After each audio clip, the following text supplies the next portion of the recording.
Hello. I am the universe, and so are you. And this is our video autobiography.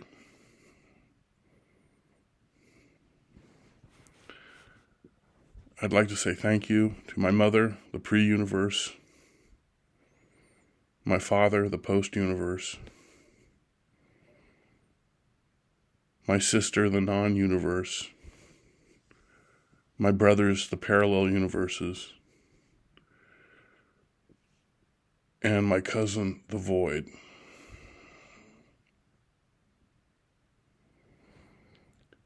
Now, I've always existed.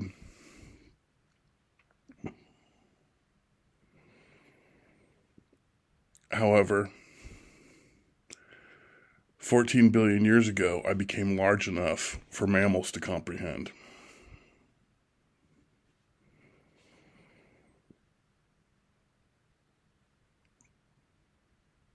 At this point, I was a energy plasma.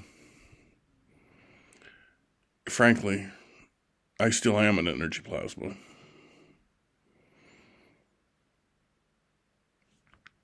But 14 billion years ago, as I continued to expand and cool down, the energy plasma became dark energy, and then dark matter, and then quantum particles, and then subatomic particles, and then atomic particles, and then hydrogen atoms. And these hydrogen atoms continue to expand, and gravity condensed them into hydrogen clouds, and gravity continued to condense them to the point where pressure was so great that fusion and fission occurred and created stars, which created the other elements. And 5 billion years ago in the Milky Way galaxy, the sun was created, and the Earth and the rest of the planets of the solar system. And 4 billion years ago, due to random chance, life was created on Earth. Bacteria, which mutated and evolved when its DNA changed randomly to allow it to be a more effective species of life. And it turned into algae, which used photosynthesis to create oxygen in the atmosphere, and continued to evolve into plants and land plants, which came to a point where plants started eating each other and they became animals, fish, and fish evolved into reptiles, which evolved into mammals, which evolved into monkeys, which evolved into apes, which evolved into human beings, which evolved into robots, which evolved into artificial intelligence, which evolved into other things. And millions of years from now, billions of years from now, humans and robots working together and separately will colonize the galaxy and the universe. And that's the history of the universe. Now, I left out a lot of different things, so we'll back it up. 3 million years ago,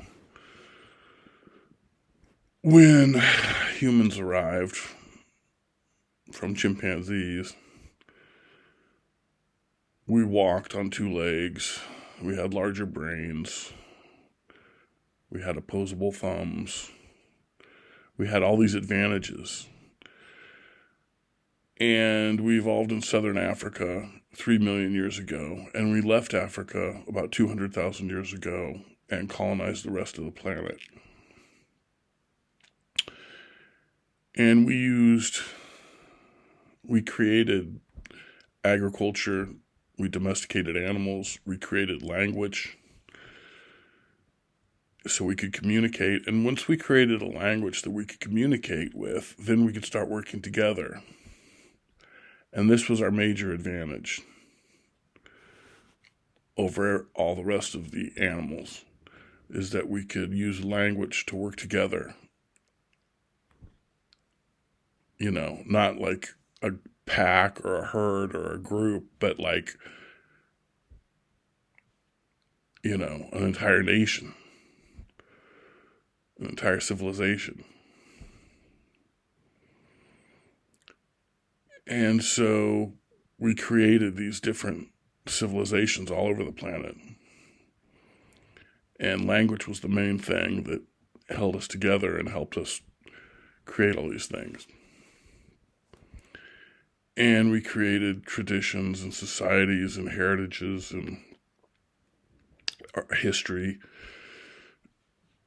myths to help describe different things.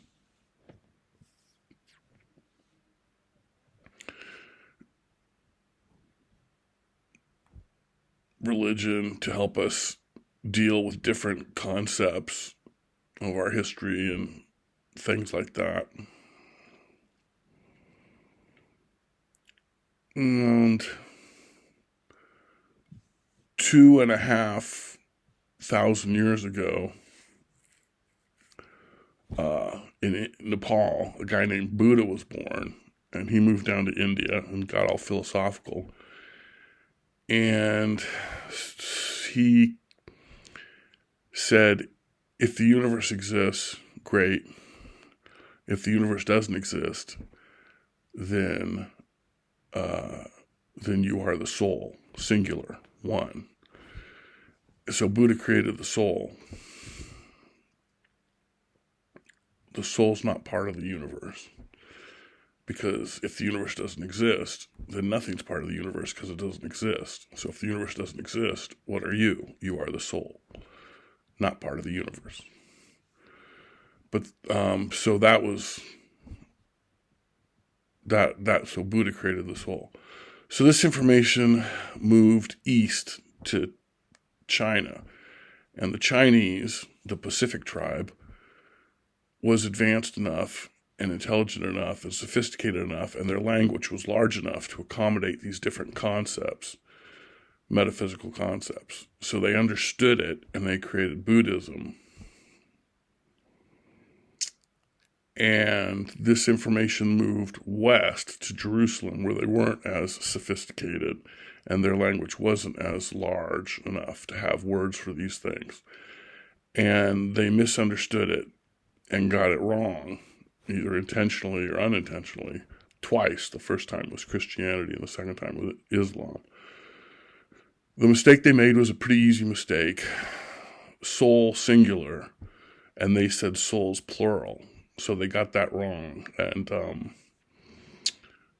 lots of hijinks and shenanigans ensued and continue to ensue.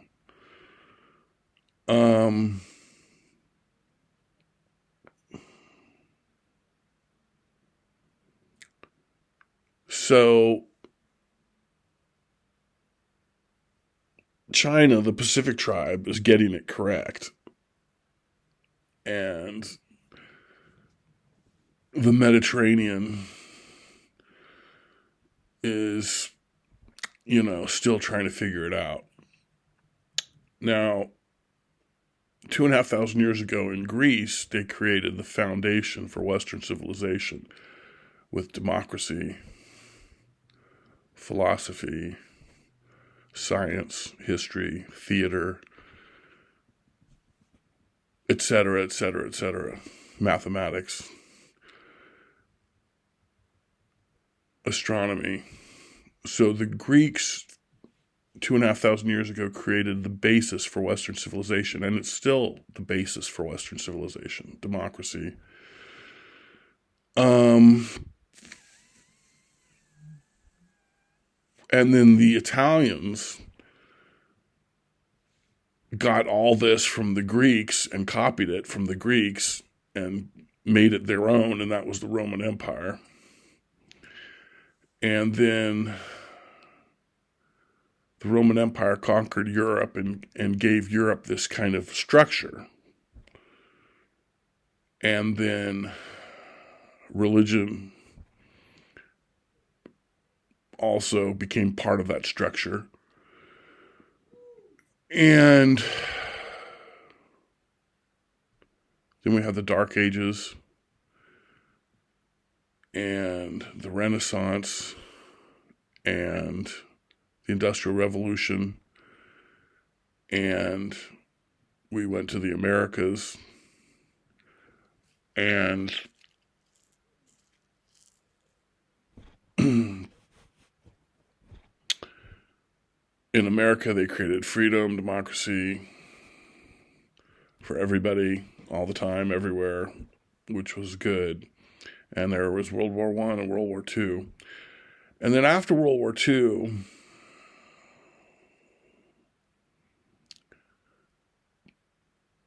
people started to realize that it was no longer about economic ideology, capitalism, communism. It was no longer about war, because with nuclear weapons that didn't make any sense. So people started to leave the old ways and look towards the new era, a new millennium, a new way of life, a new world, a new way of thinking, a more logical way of thinking, a better way of thinking. And the core of that revolution, the core of that awakening was environmentalism, because we don't want to kill the planet with overpopulation. We want to not kill the planet with overpopulation. And so we want to make sure we don't overpopulate the planet, because if we do, then we kill it and we die with it. It's like suicide. So that was really the basic core of the new world that was being created after World War II. And it was logical and it made sense. And so the Chinese, the Pacific tribe, decided that they're going to go all the way with this. And they created depopulationism, which is the one woman, one child policy. So in 1980, China created the one woman, one child policy, which is called depopulationism, which means women can choose to have 0 kids or 1. And this was a political and cultural and philosophical and spiritual fault line between, smart people and everybody else. The smart people were the depopulationists, who understood that you didn't want to threaten the environment, you didn't want to destroy the environment, you wanted to preserve the environment, you wanted to take care of the environment. And the only way to do this was to lower the human population on Earth to a sustainable level and then leave it there and play it safe. And that way there would always be plenty of water and fresh air and clean water and land for everybody, and everybody could be happy, and there wouldn't be, any more problems. So in 1980, when the Chinese government became depopulationist, that was a wake-up call for the rest of the planet to also become depopulationist. And that way, the human population on Earth would stay around 4 billion or even decrease to 3 billion. And then we wouldn't have to worry about running out of water, running out of air, running out of land, pollution, all this stuff. So in 1980, it became, the good guys, the depopulationists, and the bad guys. Now, the bad guys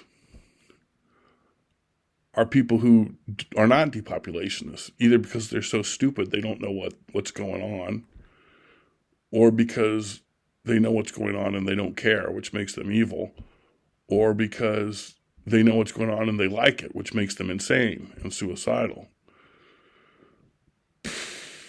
Suicide of the species. Us. So, if you're stupid, then you can hopefully become smart at some point and become a depopulationist. Anyway, this battle between the smart people who wanted to save the planet, the depopulationists, and and everybody else who were killing the planet, has been going on since 1980. And it's still going on. And it will continue to go on until we save the planet or we kill the planet. Now, I'm a depopulationist. I've been a depopulationist forever because I'm the universe and I know what's happening. But it's time for the human race to also become depopulationist. And to help the human race become depopulationist, the Americans created the United Nations and the International Monetary Fund. Now, this is the world government. The IMF takes care of the world government finances. The UN takes care of everything else. So after World War II, America created the United Nations and the IMF to be the world government. And it's done a pretty good job. But it needs to do a better job. And there needs to be one institution to manage everything. And so we need to create one institution for one website for one world government. And actually, someone's already actually done that. Someone actually did that in the year 2000. And he's still trying to inform everyone about that. So good luck to him. Anyway, this new, better, improved world government will support the UN and the IMF and help them achieve their goal faster and better. And actually, the goal is depopulationism. That's the goal. And to achieve this, the world government will have a website where people can speak freely, freedom of speech, vote democratically for different things, and participate and contribute to the world government. And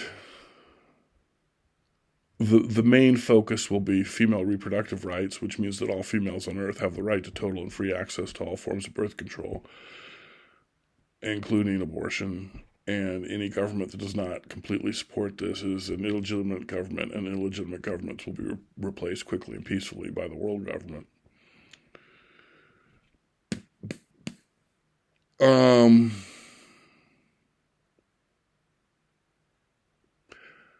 So that's the world government.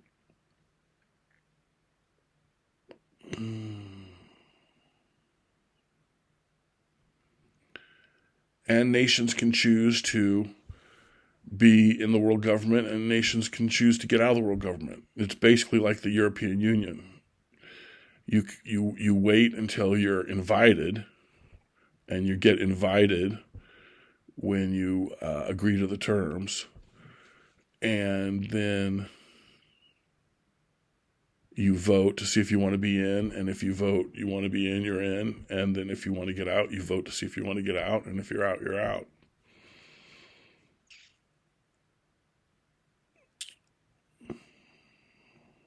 But the first term is you have to have depopulationism as part of your constitution. And then if you take that step, then you can go to the IMF and they'll say, okay, now for an economic bailout, you have to have a balanced budget amendment in your constitution, so your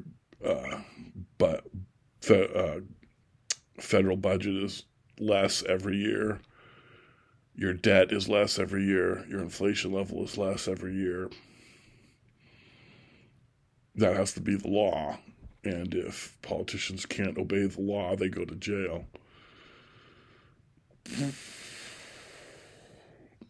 And then the United Nations would step in and say, you got to have freedom of speech, you got to have democracy, you got to have female reproductive rights, depopulationism.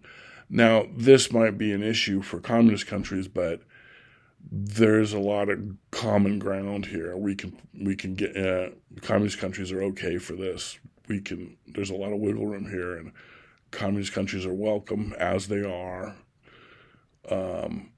If they agree to the economic terms and depopulationism, then they're in, and they can stay communist. There's a lot of common ground here. There's a lot of wiggle room here. This is, after all, part of the UN and part of the IMF. Communist countries are definitely part of the UN and part of the IMF, as they should be. So that's the world government. So what we have to do, or what the humans have to do now, is depopulationism. That's the goal that has to be achieved immediately. And the way to do that is with the world government. So depopulationism is the destination, and the world government is the pathway to get there, the map to get there, the instructions on how to do that. So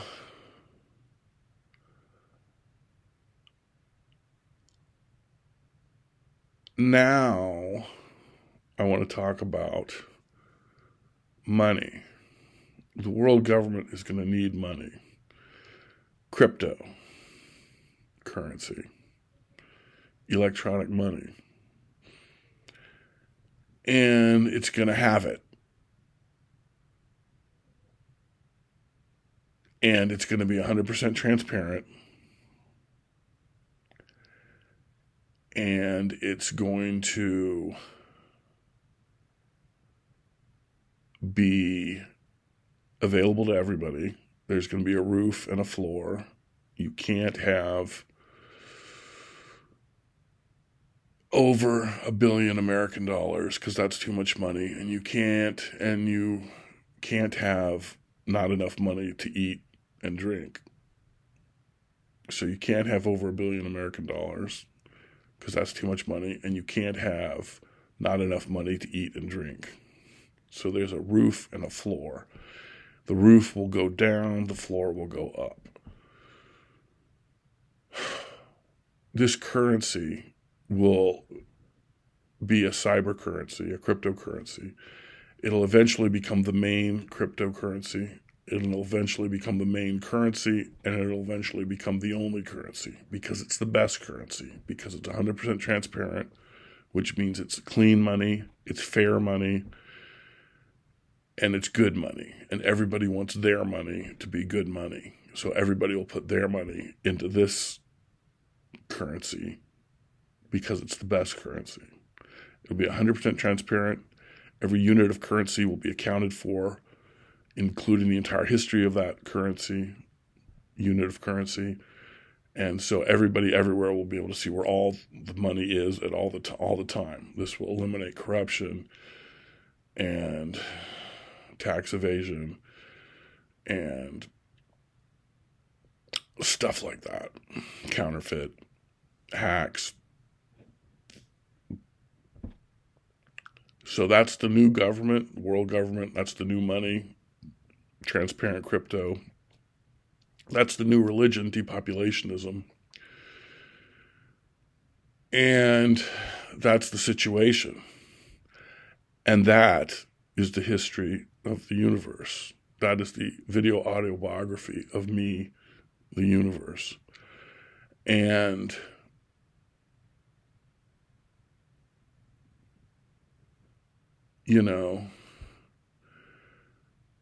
humans will be around for millions and millions of years, but eventually will become outdated and obsolete, like all species eventually become. Carbon-based life forms will be eventually replaced by silicon-based life forms. Silicon-based life forms will eventually be replaced by other life forms. And these new life forms that won't be created for a billion years will be the life forms that will go and colonize the universe. Think of humans and think of animals as being the baton that the plants pass to the robots. But we need to do our part. We need to preserve this planet, and we need to do so now. And the only logical and fair and correct way to do that is depopulationism. And people who don't understand that need to be educated. And not everybody can be educated, and that's okay. I think most human beings can grasp this concept and vote accordingly and push this through within the next decade. And it's the responsibility of the United Nations to do this, and they haven't done it because they suck, so we need to get going there. But it's also the responsibility of America to do this as the leader of the world. And Americans haven't done this because America sucks, so America needs to get its shit together and stop being a bunch of bitches. That's what I think, and I'm the universe, so I know what's going on. So anyway, I think that's about it. I'll be making more videos in the future. I'm shooting for, an hour and a half. So that's, I'm going to try to eventually get up to an hour and a half on this universe video autobiography thing. But I'm at about half an hour now, so that's a good start. Anyway, have a nice day. Remember that you too are part of the universe. Maybe not, probably, but you can't be entirely sure, right? But it's all good. And so have a nice day. Have a nice life. Do good things. Peace in the hood. Adios.